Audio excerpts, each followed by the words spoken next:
I don't believe I would have been able to exceed in the way that I have if it were not for my practice of Buddhism.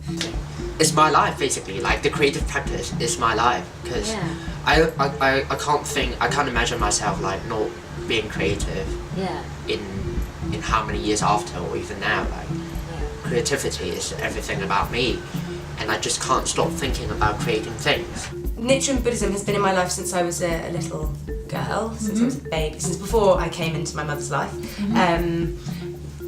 But it were never as strong as it has been for the past 7 years. So I'd say creative practice, because I did a lot of like dance and drama growing up and stuff like that. And but then it really changed once I started practicing Buddhism. Well, I think one thing that is a big part of my practice is mantra singing as well, chanting. Chanting has been a big part of my practice since I've been in the hospital. Not externally chanting, but internal chanting. I've been doing chanting for 12, nearly 13 years. The basic personality hasn't changed so much from practicing Buddhism. I've always been sort of outgoing, chatting kind of person. But in myself, I'm a lot happier, a lot more stable, a lot less prone to massive emotional mood swings. Yeah, that polarity of emotions which can, between rapture, as we say in Buddhism, and hell, that sense of intense despair. I don't have that same tendency anymore. Since the past year, when I became really ill in 2012, December, was when things really took a nosedive. It was misdiagnosed because I was away on holiday, and we were in Norfolk. It was over New Year's, and I taught a yoga class that morning, and in class my stomach started to hurt, and I felt like it was on fire, like my stomach. And I really felt that it was that organ. It was kind of in that area.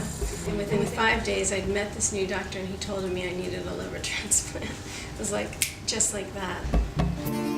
If we were given like 30 minutes to live, if we were told we only have 30 minutes to live, and you wouldn't use those minutes foolishly, no? Like you'd say all the things you've always felt were necessary to say, fight for those things that you've always wanted, or you kiss that person you've always wanted to kiss, or something like this. So to me, I kind of don't really know the difference between 30 minutes and 30 years, because I don't know when I'm going to die, and who's to say how long my life should be. My creative practice actually helps me to believe in more what I'm doing. It's an industry about clothing, and at the end, clothing is something can be really shallow, and something can be just straightforward without any idea behind it. And I think, especially like nowadays, new designers, the value like this are losing. Like, they don't see fashion as art anymore, they just see fashion as fashion. The more I stand for myself, no matter what the result is, getting defeated, positive feedbacks or negative feedbacks, it makes me learn more about who I am, what I'm standing for, and what I see in my life as. I think the classic thing that most people with artistic aspirations face, and myself included, is one of self-belief. So, I used to look at the great iconic comedians, people like Bill Hicks, who I was very fond of, and I'd think, well, if I can't be that good, there's no point even trying. So you set the bar very high, and actually, it's worth remembering that he'd be going 15, 16 years by the time he really broke big. So he didn't start off that good. And the main thing is just to do it. So it's an ongoing struggle to break through those limits that we set on ourselves, both with my creative practice and my Buddhist practice. But we can very easily set limits on ourselves based on our conditioning, based on the way we were brought up, based on society, whatever, or just our own negativity. And being able to just applying that little bit of discipline of pushing yourself to do something that's important to you inevitably helps you break through those limiting beliefs. So that was the beginning. Luckily, I'd been practicing and teaching for a lot of time by then. So he did the surgery. And it just made it like all these little coincidences kind of came together in a way that was really extraordinary. So Amazing. yeah, but he said my liver was in such bad shape that it took them 4 times longer than normal to get my liver out of my body. He said he had no idea how I could possibly teach or practice yoga. He had no idea how it would be possible because I was so sick.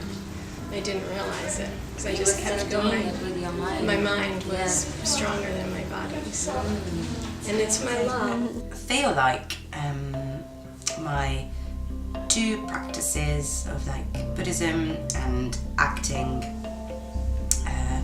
comedy and whatnot, they kind of come together. Everything that I've achieved thus far has been against the odds. So I left school really young. I left school at 14. I didn't continue or complete my education, and then I didn't go to theatre school, but somehow like wrangled myself an agent and a really good one, and then kind of have been working consistently ever since, which is on paper not how it's supposed to work, but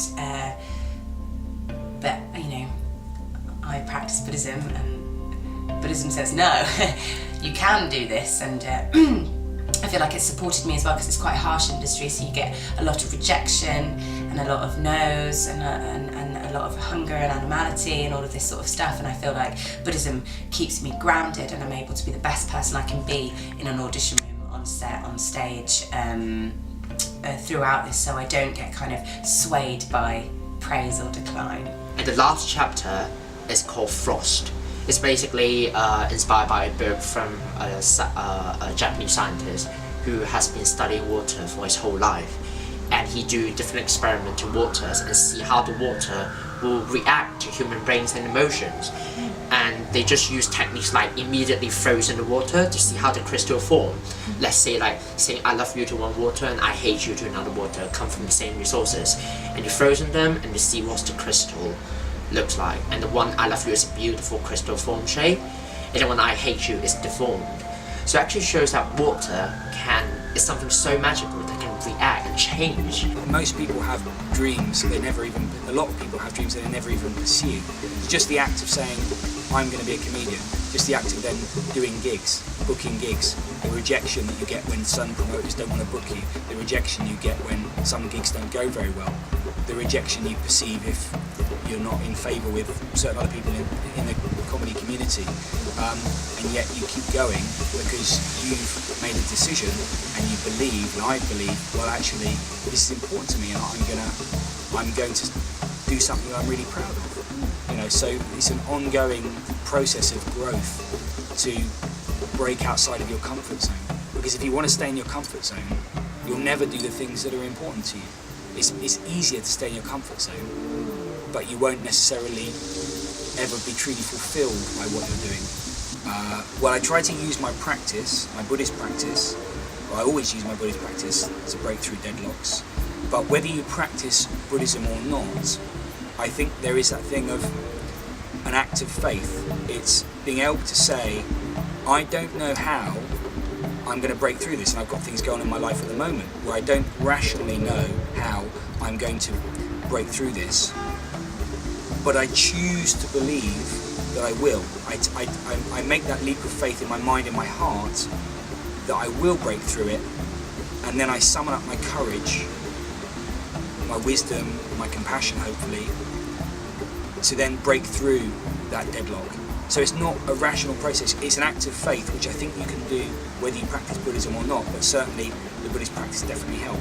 It's very easy, I think, to get caught up in the things we think we have to do or what other people's expectations are, and to get to go from a state of being like reborn and pure, almost like when you go on a yoga retreat sometimes. I remember my teacher training, when I came out of that, I felt like I'd been reborn, or there was some purity in me that I didn't want to go back into my old life without considering what I was doing. I felt so awake and mindful. And over time, that starts to, if you don't practice, it starts to crumble down, you know? And I feel like this has been an interesting experience because, first of all, I'm in the hospital a lot longer than most people that get a transplant, and much longer than I thought. I mean, I'm on my 5th week in the hospital. And normally, if things go well, it's like 2 weeks or 10 days, and then you go home. I feel like I have a responsibility for my life. And I feel like with that comes a great responsibility to inspire. And if there are young women who feel like they've always wanted to do this but they just couldn't for various reasons, which we all have that stop us from doing anything, fear, insecurities, whatever, I feel like if I can do this, and it has been, if my experience was shared, I've managed to get where I am now against the odds, then any young woman can do that. And I figure I'm helping more than just myself by succeeding. Because I've been in longer, I think 2 things have happened. One is my feeling of being carried by love of everyone that has thought of me, that's been praying for me, that's visited me, the nurses, the doctors. I feel like I'm in the arms of the world, you know. So I was always drawn to Buddhism and Hinduism and, you know, just these kind of other ways of seeing God and seeing ourselves in relationship to each other.